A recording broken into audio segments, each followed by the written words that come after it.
I don't think we need it. Oh, sorry. Oh, okay. So Sayeedur will speak for 30 minutes and then we'll have a conversation, questions after that. So over to you. Welcome to you, Sayeedur. I just talking just before I start my session. Since 90s in Bangladesh, we had series of funded projects, especially looked into the issues of English language and empowerment. So I was fortunate enough to be part of some of the projects. Very recently, we started looking into the issue of gender and gender empowerment, in fact, and the role of English in that. So the presentation that I'll be doing today is part of a British Council funded projects that look into English and ICT and women. So I'll be talking about the role of English in empowering women in rural Bangladesh. That's part of the presentation. I don't think it's working.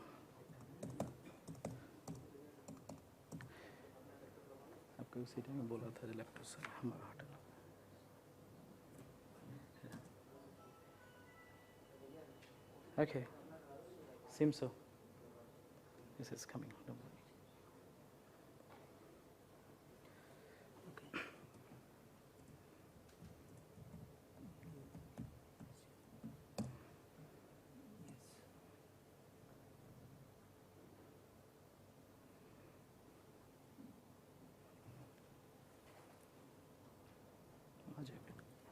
I think so. Okay. Yeah, it should come. No problem. It's okay.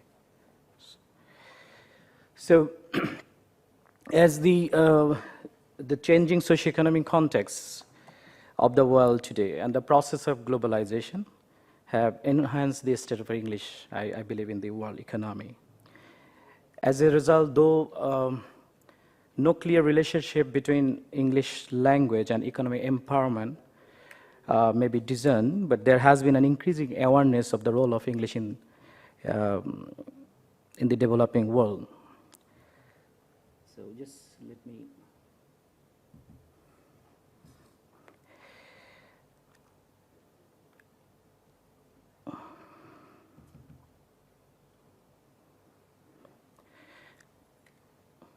It's taking longer than expected anyway. So women in rural Bangladesh have marginalized socioeconomic status because of existing gender inequality based on traditional gender roles and the male-governed sociocultural restriction imposed on women's mobility and participation in the public affair.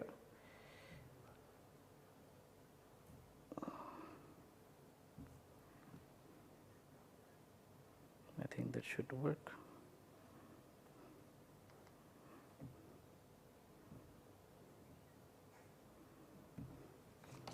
नहीं काम कर रहा है. I don't know, this is not supposed to work like that. Can you just add a slide? Yeah, I checked it earlier. Yeah. See? So just don't use that. Use this. Don't use that. Okay, I think this is, sorry. Just use this. Yeah, there's a problem with that. Yeah. I don't know what is happening here. आपको ये ले लीजिए. Take that I away. think this creating Yeah. more trouble than Yes. expected. And this is Windows 10, so it doesn't listen to me sometime. Okay. So I think that's okay. What is happening? So just need a slideshow. Come over to slideshow. Slideshow. Yeah. And from Okay. beginning. Okay. Oh. Okay, here we go. We're on. Yeah, it's okay. I think that's fine. Thank you. As I was just talking, one major aspect of this study was in the existing literature that we surveyed, very little attention is given to finding out whether English education ensures women's equal participation in the economy of Bangladesh. So there is a gap in the literature that we thought to address. In a very recent collections of work, especially some of the work by, I don't know, some of you must be knowing, Elizabeth Erling, Philip Sargent, Mike Solly. So they've been, for the last couple of years, have been working in this area. And they found out that there is a good perception of people, and there is a growing awareness by the rural people to learn English, because they strongly believe that English can empower them. So, as I say, moreover, there has been an inadequate attention to understanding of the relationship between English and the community. And some of the study that talked about these issues are the major findings of Elizabeth Erling and Sargent that I just mentioned. And with Elizabeth in 2013, I also work in another area, attitude to English as a language for international development in rural Bangladesh. Our study shows that the perception across the cohort was that knowledge of English offers access to global systems, including technology, better employment, and working abroad. And another study by Tyers, Alice Tyers, I think some of you know Alexander Tyers, 2012. She also worked with the role of ICT and English in empowering women.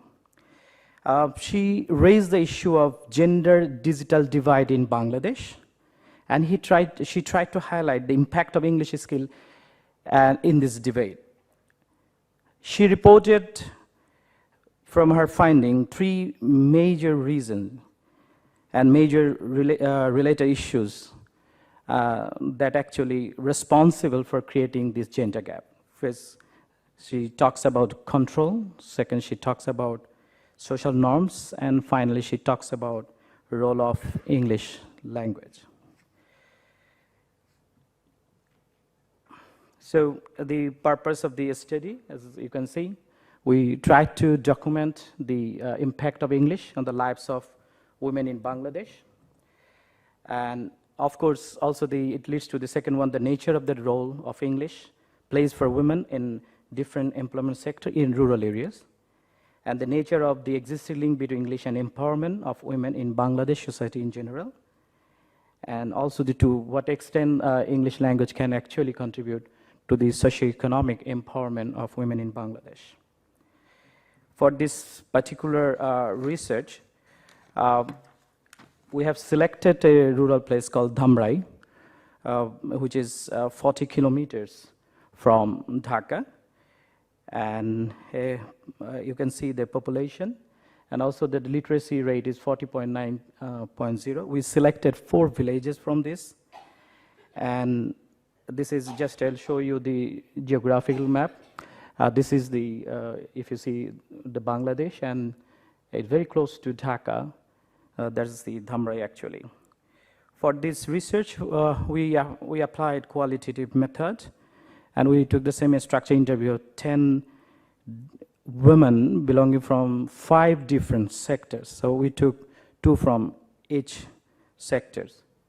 And the sector that we actually choose, there's a very common professions in rural areas, so the garments, primary school teaching, small and medium industries, NGO, and the healthcare.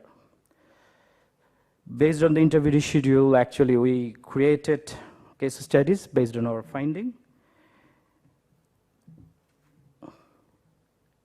Interview questions were centered around family situation, education background, and financial circumstances. And also, we gave them a self-evaluation of English proficiency to understand their level of English understanding. We also the question around the scope for the use of English at the workplace.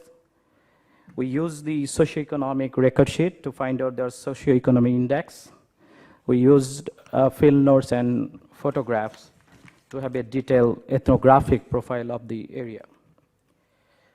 So I'll be presenting the result because the time constraint, I selected 5 case studies from 5 different, so 1 from each sectors.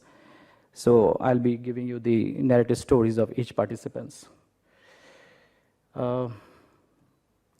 Our first participants is, I'm not using the real name just to maintain the ethical confidentiality. So the first one is a Samira, who is a 30 years old garments worker from Dhamrai, who has been involved in garment manufacture since 2000. She is currently employed at a cap factory. Before that, she worked with a Korean company in Sabar, which is a hub of garments in Dhaka. Samira lost her father in her early childhood, and her mother is a retired, which made Samira the only daughter solely responsible for earning the living. She lives with her mother, struggling with poverty, social insecurity of the absence of male members in the family.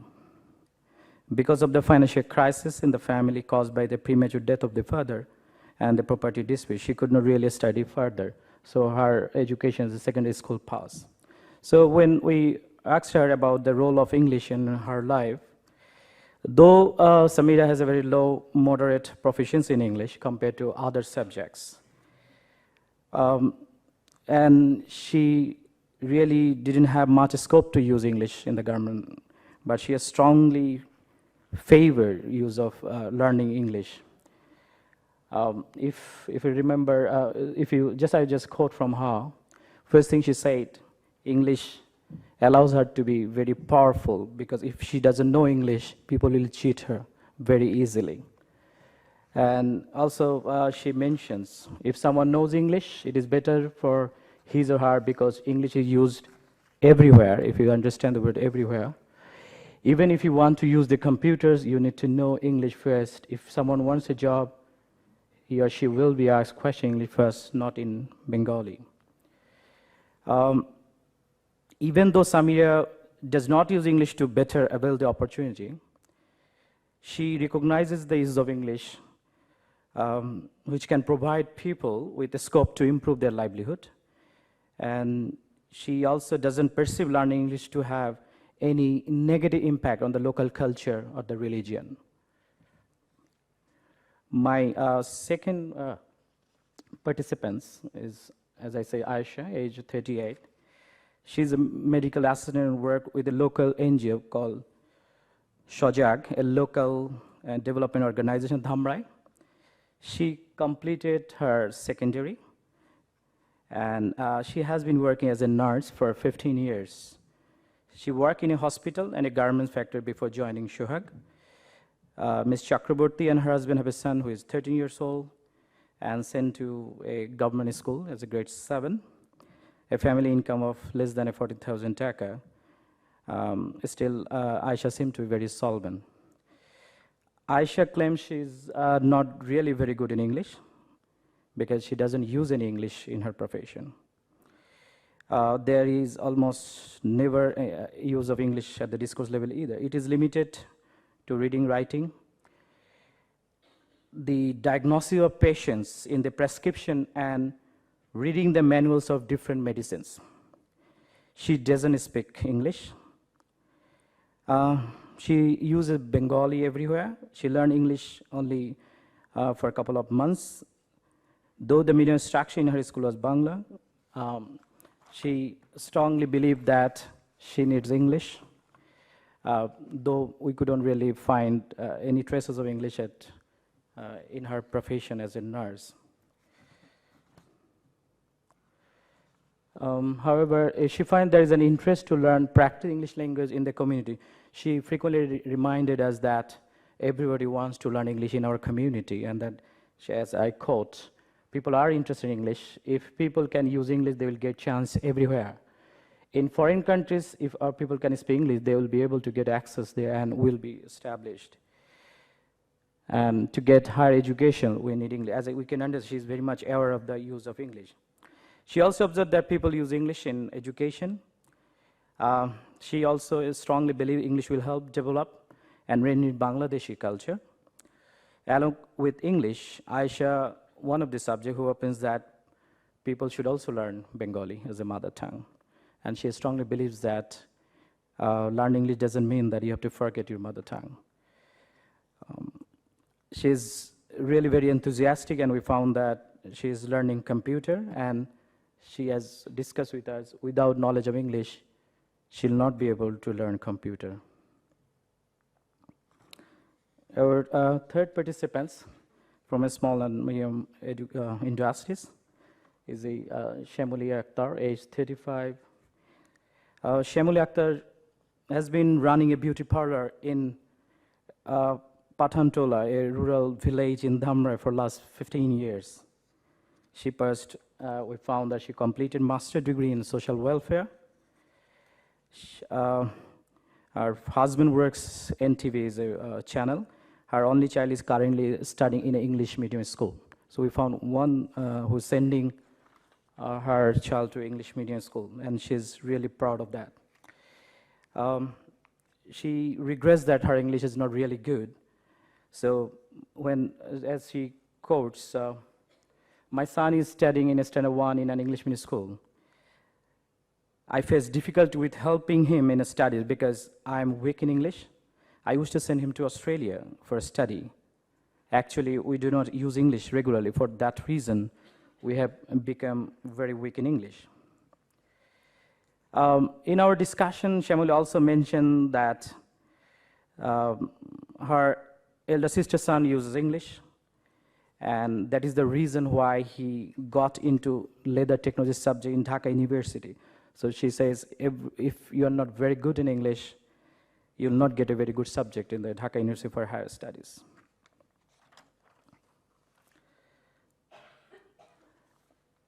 Finally, this is from NGO.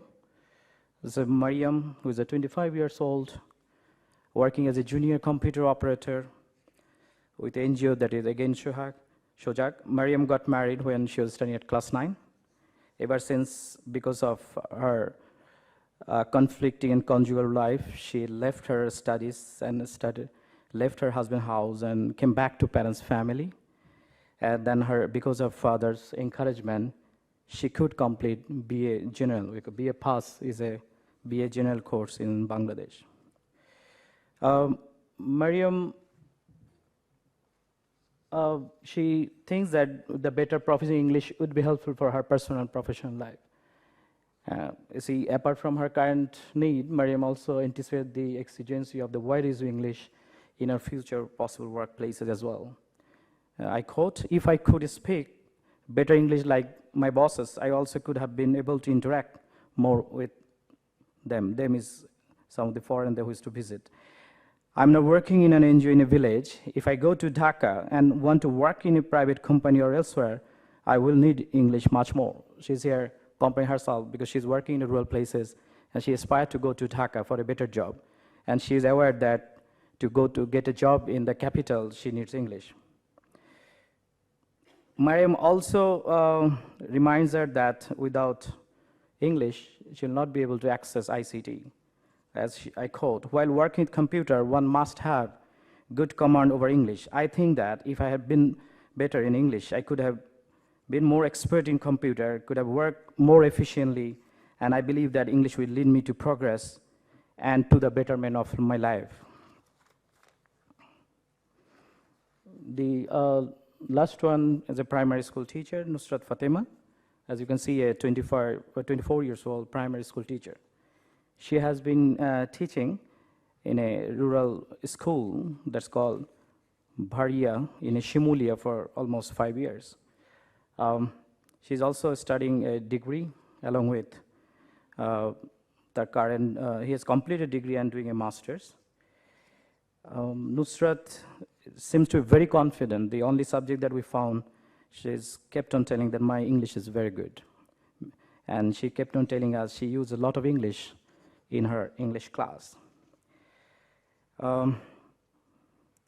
She strongly believes English is generally beneficial as an international language. And English can be for making presentation, also make question paper in English because she's an English teacher. English helps us to communicate with foreigners. It would not be possible to do higher study without appropriate processing in English. And as I quote, if one knows English, it helps him or her filling out forms for employment. Like it helped me during my interview of this job, opening bank account, doing bank transaction. Sometimes some grants, teaching aids come from different countries like Korea, Japan for schools, and we have to collect from Dhaka. Our male colleagues usually collect those. At the time, they need to talk with donors in English. Sometimes foreign auditors come to my husband's office for audit, as he works in account section, or all works are done in English. She reminds us that there is an increased use of English in the classroom. As a coach, now we collect information from the internet. I think the use will increase day by day. We'll be able to deliver the lesson using computer. The students learn more and with ease. The school in the cities have already got computer from government. In village area, people still do not know how much about computer and English.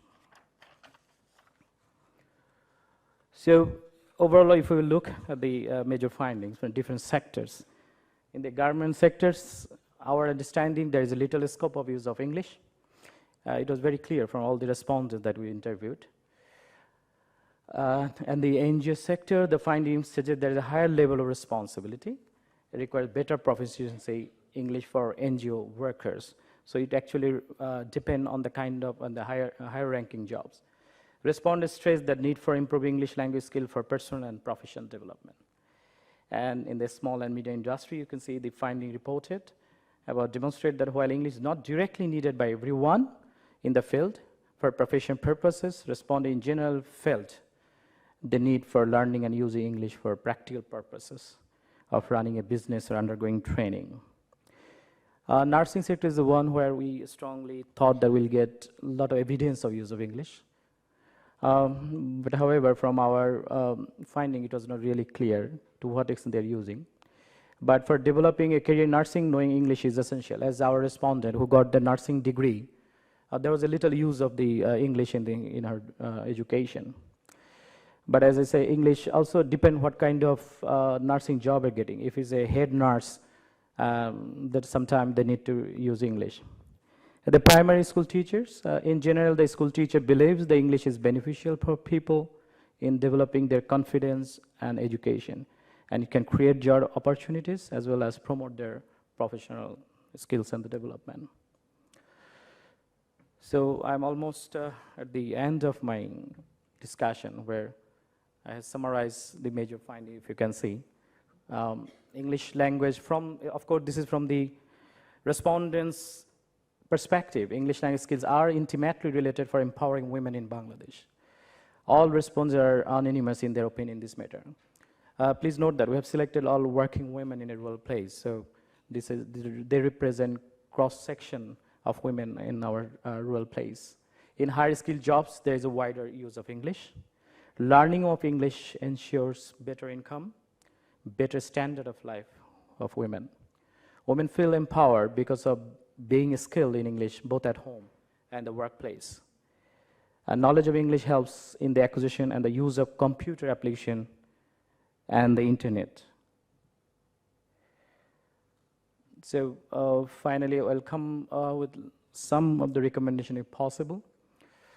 The study has suggested there are more job opportunities for women in Bangladesh if they're all equipped with English knowledge. This means that English, along with other skills, can help reduce the social exclusion of women, the orientation of English into the daily lives and active women in Bangladesh. With that, giving some recommendation that I thought first thing can be that a support system can be designed to exchange knowledge and relevant information through English skills to women by women-specific support groups like InfoLady. InfoLady is a project run by DNATE, one of the leading NGOs in Bangladesh, and this has been such a successful story and covered by Guardian and other newspapers.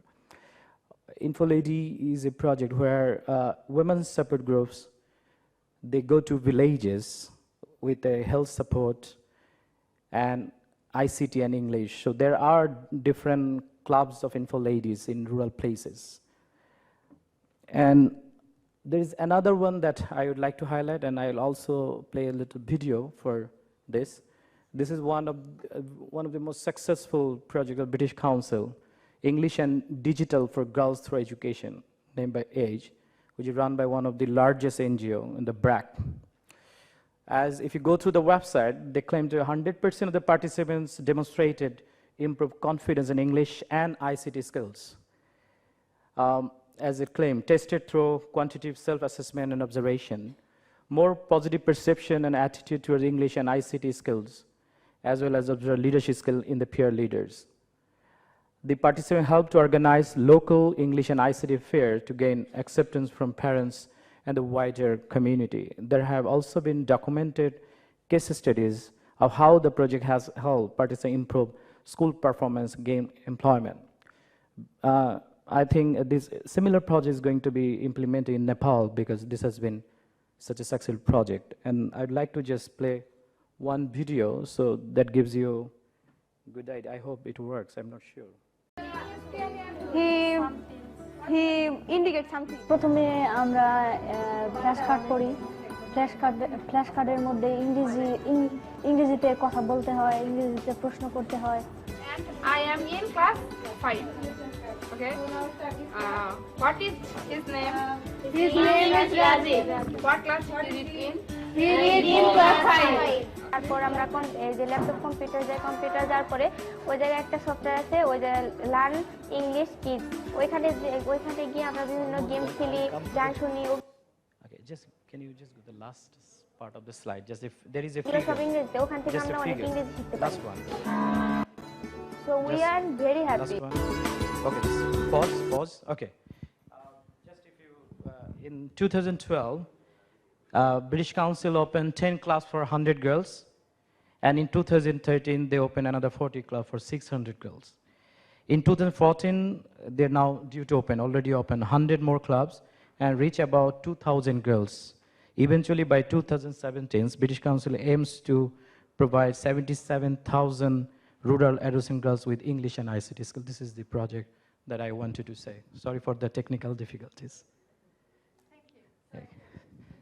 So the last suggestion, apart from donor agency coming forward, creating this, one problem that we found, support from the family. So some of the respondents who failed to get any support from spouses and in-laws. So just getting support from donor agency will not be enough. There has to be a social awareness and a support system within the family, especially husband and further in-laws. We found that in a rural places. For example, even the one that British Council is doing, which is really successful because women's supporting group is working. But imagine it's a internet cafe in a rural place. These are always restricted, and these are only men can visit. And even at Hamra, we found that women are not allowed to go some of the internet cafes. Or if they go, they have to carry, someone like husband or son or someone like that. And in some families, what is interesting is they have computer, but the wife is never allowed to touch the computer. Husband says, it's not for you, so don't access. So just the funding by the donor and others will not really work that way. We need to create awareness within the family and the society itself to support this kind of thing. Thank you very much.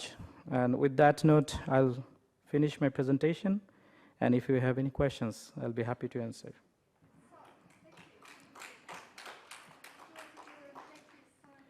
Yeah, thank you. Those technological difficulties. So do we have questions? I have just one initial question, then others can. Why Hamra in particular? This is because, first of all, British Council suggested Hamra is accessible. It's a 40 km from Dhaka, and it was supposed to conduct it within 2 weeks' time. So we couldn't really go farther than that. So one reason is Hamra is reachable, and second is looking at the empowered women. Hamra is a very ideal place where you can get all kinds of profession. So that's one reason why we selected Hamra. Also, we had access. The researchers has access to the community because part of the research is ethnography. We stayed 10 days in the community that I didn't mention.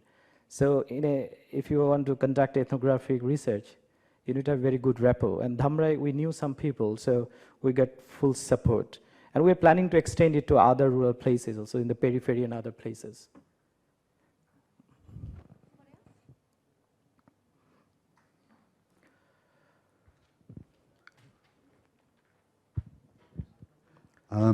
You said, thanks very much for that. You said that women feel empowered. I mean, we use this word empowered a lot, and empowerment. What do you think it actually means? Or what do you think they think it means? Or They what? think. As I started with my presentation, that even in the existing literature in Bangladesh couldn't really prove that there's a direct relation between women empowerment and English language. So this is a series of research that British Council is actually funding to see how far and to what extent there. My understanding is when we are talking about empowerment, they mean that they have a kind of a position to being confident and decision-making power in the family. That makes them so powerful. That's because you see all these 10 women we interviewed, all are professionals, a salary ranging from $20 to $200. So empowerment for them is not always economic. Empowerment for them getting recognized in the society, being heard, and I think being confident in their workplace and others. Because in a place like Dhamra, which is 40 kilometers, very close to Dhaka, and still we found that women voice is not heard. And they believe that English, when you they use English, but I still believe that being educated makes them empowered. So many of them, they don't have sufficient education. So you say English and education, so that's one important factor possibly. But they kept on talking about being confident and being in decision making in the family. That's possibly, I believe, empowered that way. Because in a rural place, if you earn even $20, it's empowerment. But I believe they mean more than that. Okay.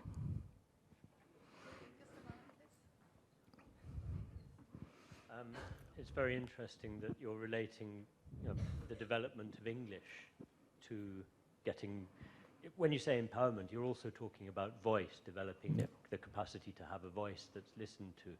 And you're talking about having more of a voice within the family.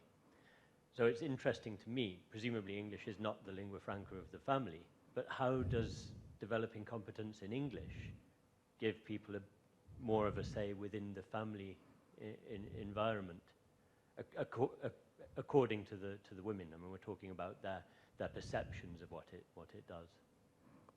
Okay, I think almost the similar one. See, this is our third project that we did in the rural places. And it is really confusing for us as well.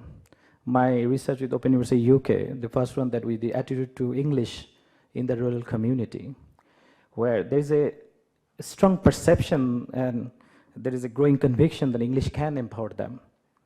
And the empower itself is a vague term for them. Because in reality, their workplace, if you understand my presentation, there's a little scope of use of English, but it's still strongly they believe English will empower them.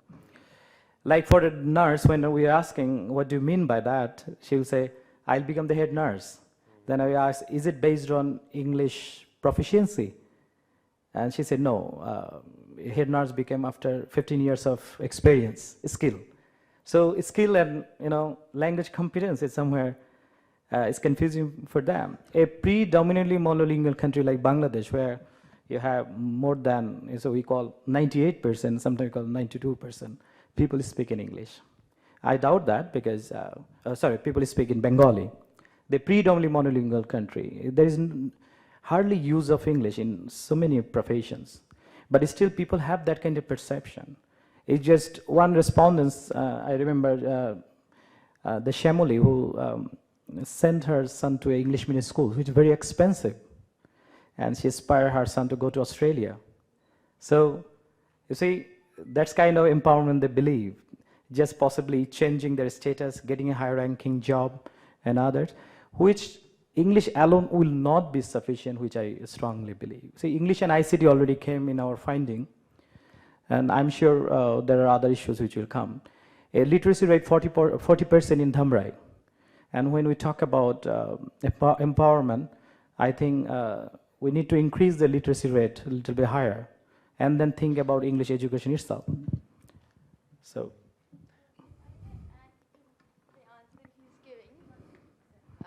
In the Southeast Asian context, especially in rural parts of the region, they believe that education, you might not be considered very educated unless you know English. So they believe if you learn, you might have studied like graduation in a Hindi medium school, but if you know English, then your family actually starts respecting, oh, this girl knows English, she's much more educated than anybody else in the family who might have done a master's degree.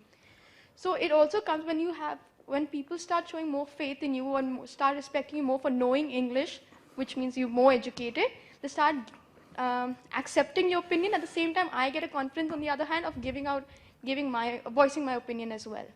So I think that also comes with the empowerment yes, thing. English is increasingly related to social studies in Bangladesh. And one anecdote that in my PhD also, I found that people believe English is directly related to social status, power. One particular comment came from a reader in a newspaper where one person who living abroad, a Bangladeshi coming back, so he shared his own experience that immigration officer was asking questions. I know sometime in Dhaka airport, the immigration officer, the custom can harass what kind of goods you are bringing or something like that.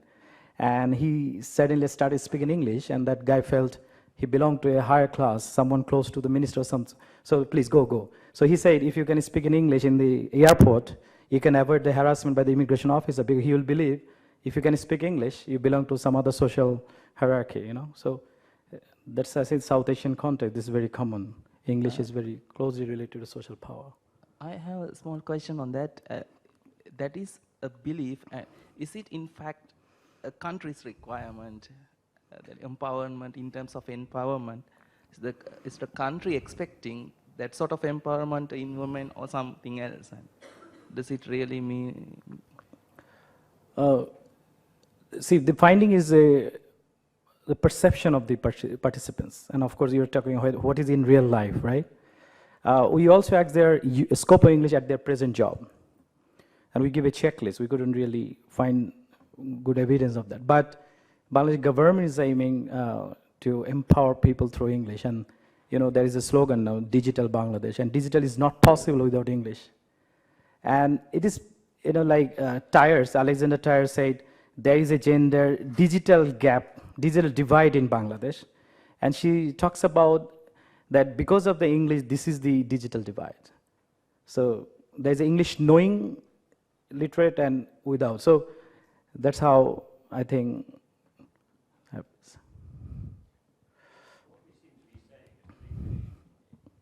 English isn't actually needed for any practical purpose most of the time.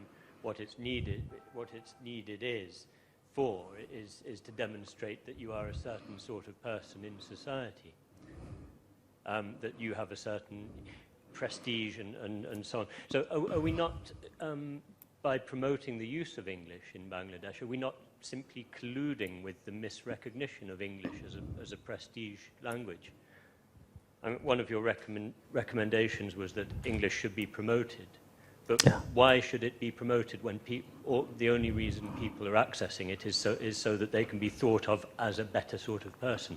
Are we not just sort of aligning with a dominant and misrecognized discourse? Yeah. Well, of course, the dilemma of the situation is actually like that. But as it was evident that the kind of social hierarchy and kind of empowerment and job opportunity we are talking, it is strongly believed that without English, you cannot get that. For example, one respondent said, during my interview, they asked question in English, and I need English to get the job. That's how she got the job. So there are traces of English, of course, in job sectors where English is required. But to what extent is required is really an issue that to be well researched. You're right in that sense. So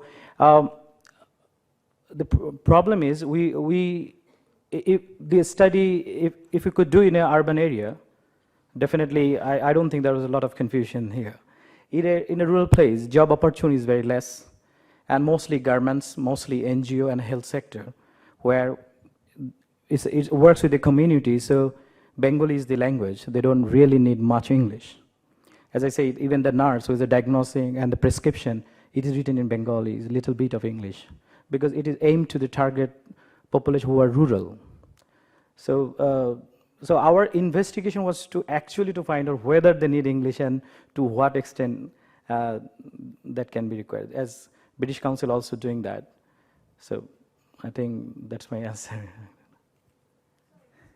Yeah.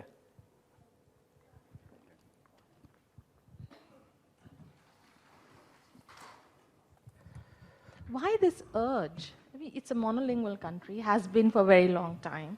And then all of a sudden, it feels to me, all of a sudden as if there's this urge. Why this urge, you think? Because clearly you didn't need it before. I believe the urge, it has been always there, ever since the country has got independent in '71. One major problem could be the confusing language policy in Bangladesh. Initially, Bangladesh government promoted Bengali only language to be the medium instruction. And because of the political changeover by '75, then '76, and there are different kind of government came with different kind of policies. So the intelligentsia and the education is the belief because of the faulty language policy for last almost 35 to 40 years. The quality of education overall actually deteriorated a lot, and people believe English was neglected. And there is an urge, of course, because you can see the English medium schools were banned in '75 in Bangladesh, and then it came back in '80s. Again, a mushrooming and growing of English medium schools. There's a great demand of English everywhere. So urge is to do with the global economy. So everywhere is a demand, and there's people who will have that kind of urge to learn English. So, and Bangladesh is part of the global economy that we are talking about. And of course, people get better jobs in Bangladesh. If you look at the urban areas, this is evident. Some of the studies, of course, prove that English can get you high-ranking jobs, definitely. But in the rural places, our study was rural, so where you don't have high-ranking jobs. As I said, maybe we could do another further research comparing rural and urban expression, what is happening, and the scope of English. So this study particularly was rural, and that was exactly what we found actually. Yeah. That's time to finish. Yeah. But I do have one last comment. I'd Yes. like to know if the women, when they're empowered, whatever that may mean, in English, whether at home they are allowed to use the computer. So it's just a question. And so really what I want to do is just leave this by saying thank you for your presentation, because you have raised some really interesting questions, and thank you for the participation of the questionnaires, because it's been a very rich exchange. So thank you. Can you join together, please, to say thank you to Sayeedur?